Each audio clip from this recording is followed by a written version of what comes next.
3 à 4 jours, nous recevons beaucoup d'informations au ministère des Mines qui font état de la fraude minière au Lualaba.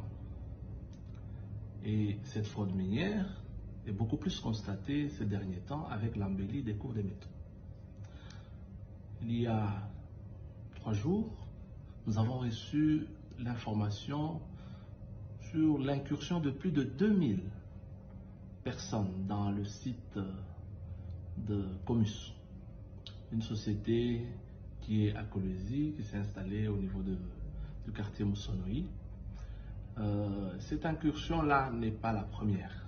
Ça fait presque depuis l'année passée 3 fois qu'on a ça. C'est vraiment inquiétant lorsqu'on vole des minéraux. Ces minéraux doivent être transportés et vendus dans des entités de traitement pour être exportés de notre pays, puisqu'on ne peut pas exporter les bruts. Je disais, c'est vraiment inquiétant quand on voit des minéraux qui sont volés et se retrouvent dans ces entités de traitement avec des documents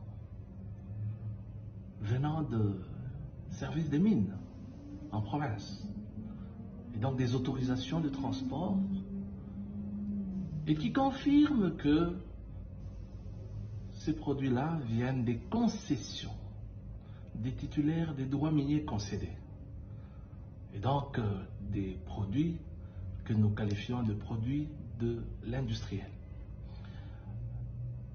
Si ces produits arrivent, qui sont des produits illicites, avec des documents des divisions de mines, ça veut dire que les divisions de mines sont à la base de la fraude. Ces documents, ce sont des faux, puisque dans la traçabilité, on doit donner la vraie origine de ces minéraux-là.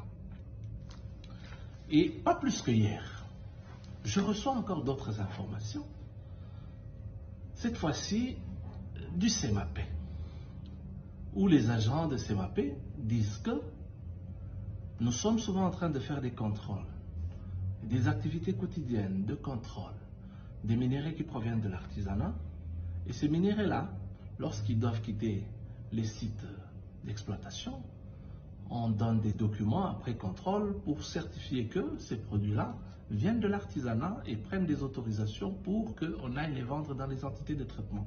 Mais la division de mines est en train de vouloir s'accaparer de ce travail pour simplement couvrir certaines exploitations artisanales qui deviennent des exploitations artisanales illicites, dans ce sens que ces produits sont vendus dans des entités de traitement avec des documents certifiant encore que ce sont des produits qui proviennent des concessions des privés et qui sont des titulaires des droits miniers concédés. Il est vraiment inadmissible, et je ne peux pas admettre que, après avoir fait une restructuration qui visait la bonne gouvernance, qui visait l'assainissement du secteur des mines artisanales, que ce soit industriel, mais on trouve des personnes, des nouvelles personnes, mais des personnes qui sont à la base de la fraude. C'est inadmissible. En tout cas, sur ce, j'ai décidé carrément de suspendre le chef de division pour qu'on fasse un éclairage là-dessus.